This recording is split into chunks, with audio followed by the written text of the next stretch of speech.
Hey there everyone, this video is a companion to one on my main channel MockRock that's being published at the same time. That one is a very big video which gives new moves to every single character in Super Smash Bros. From their series canon, and I brought on a bunch of guest speakers to help me out. What you're going to be watching on this channel are my ideas, but only for the characters that guests filled in for on the MockRock video. So if you haven't seen that one yet, I would seriously recommend starting there, or this one's going to feel pretty weird and disjointed. I'll have it linked below.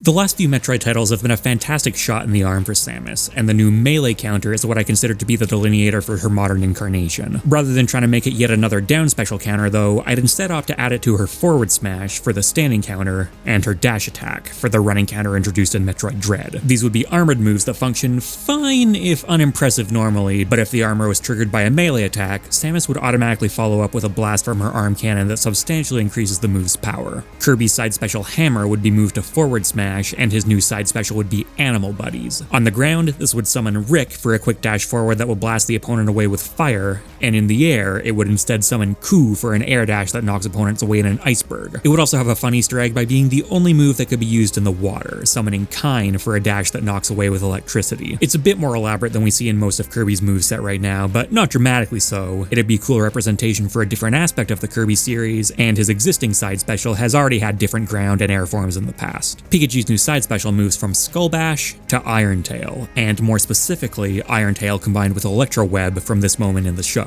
Pikachu himself wouldn't function dramatically differently after the launch, but the charge up would have him pull himself back in a web that would slingshot him forward, and the web would have reflector properties and cause minor electrical damage on contact. The reflector wouldn't come up too often since the web is at Pikachu's back, so you need to launch yourself away from your opponent most of the time, but it's a cool option, and the fully uncharged move would have its launch distance brought way down and then scaled up much quicker, so it was a bit more viable. I had a few goals for Jigglypuff. Give her a fairy move that she's never had, and ideally one that's also sound-based, helpful in the air, and replaces rollout, which really needs to go. I settled on Disarming Voice for neutral special, which would stall her in the air for a moment before releasing a big omnidirectional shockwave that deals modest knockback and also does a lot of shield pushback. I considered making it more of a slow projectile like how it's represented in the Pokemon games, but I don't think Jigglypuff should be given extra powerful camping tools, and anything that could potentially grant her extra combo potential needs to be handled very carefully because of rest. Lucina is where we can start exploring a bit more of the Fire Emblem arsenal. The Shieldbreaker neutral special feels much better suited for Marth to me, so I'd replace it with an attack where she brings out a shield and javelin in a throwing stance. This can be held out by holding the button down, during which the shield blocks attacks and the javelin can be angled a bit, and releasing the button then throws the javelin. This brings in a very long-running and ubiquitous Fire Emblem weapon, represents her kick-ass Brave Lucina appearance in Fire Emblem Heroes, and also alludes to the female-exclusive Bride class from her debut game Fire Emblem Awakening, which could wield lances unlike the male-exclusive Dread Fighter class.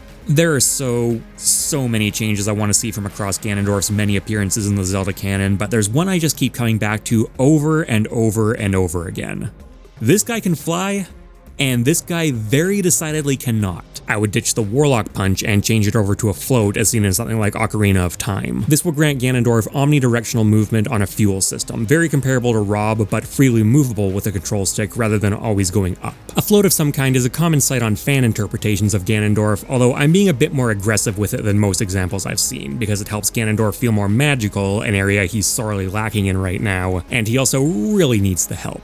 Kid Icarus Uprising introduced a lot of cool weapons to the series canon, some of which are already represented on Pit's moveset, and I'd love to see more of them added. One in particular that I think would work well is the Magnus Club, replacing the relatively straightforward double sword slashes that he does right now for his forward smash. This would be a considerably slower and bigger attack that reflects projectiles, and if fully charged, also launches a projectile of its own that blocks all others. These traits are all more or less directly taken from Kid Icarus, and of all the clubs in that game, the Magnus Club was chosen because it's the most focused on close range of any of them. I do like the way that Pit's current forward smash conveys the split nature of his bow swords though, so I'd make his new forward tilt a faster version of that can choose between 1 or 2 hits, which we've seen in a few other forward tilts. Olimar's Pikmin Toss can be replaced with Pikmin Charge, sending a Pikmin careening across the ground to try and latch onto his opponent rather than being thrown. If the special button was held down during the charge forward, releasing it would cause the Pikmin to stop in place, where it could either be called back with the whistle, or would act from its position during its next time in the queue and then return back to Olimar as normal. Olimar does still need to throw Pikmin, so this could instead be mapped to forward smash, a longer ranged but weaker attack than he has now. This would both latch Pikmin onto people and deal knockback, the amount of which would scale dramatically with the Pikmin type used.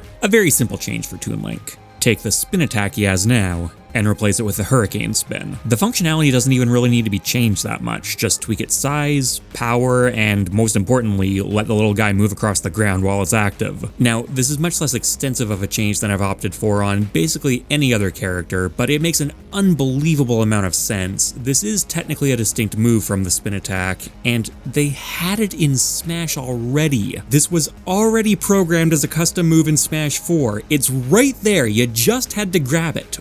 What are you doing? Wii Fit Trainer has some awkward moves thanks to her yoga pose gimmick, and I think Dash Attack is one of the more awkward ones. Let's liven things up a bit and replace it with a penguin belly slide from Wii Fit's balance games. In order to maintain thematic consistency, I've sadly got to say it wouldn't come with a penguin costume as much as I'd like it to, but it would be a very long-ranged dash attack that could low-profile a lot of moves. While Mii Brawler's generic flying sidekick is a sensible dash attack for a character who's supposed to have generic close quarters moves, I think it could be made a bit more interesting and remain on theme by replacing it with a shoulder bash in the vein of Captain Falcon or Ganondorf. It would have range and kill power more comparable to Captain Falcon's, which is to say not amazing, but it would also retain a combo enabling sour spot closer to Ganondorf's, and Brawler can really go to town with any kind of combo enabler. I think this would likely end up being a pretty nice buff that would also make his moveset a bit more diverse and interesting. Because Sora is the final character, I'm admittedly going a bit extra with him and replacing his down special with Drive form. It still acts as a counter until his new Drive gauge is filled through attacking and being attacked, and landing a counter fills it up quite a bit. With a full gauge, inputting down special now turns Sora into the final form, gaining even more distance on his recovery moves and getting a second Keyblade that he performs all of his attacks with, dealing additional damage and knockback in the process. I know in Kingdom Hearts he gets an entirely new moveset, but here his attacks would mostly function the same outside of some coverage and damage changes. He'd still need new animation work, so I'm trying to keep things at least vaguely realistic from a practical development standpoint. The now full gauge would start wearing down in final form, and attacking would accelerate this, and once depleted, he'd enter into anti-form instead. Sora becomes the lightest character in the game at this point and loses the Keyblade completely, instead slashing with his hands, and his movement animations become four-limbed and animalistic. After a few seconds of this, he reverts back to base form, and the cycle repeats. This whole thing is, yeah, a bit over the top and not 100%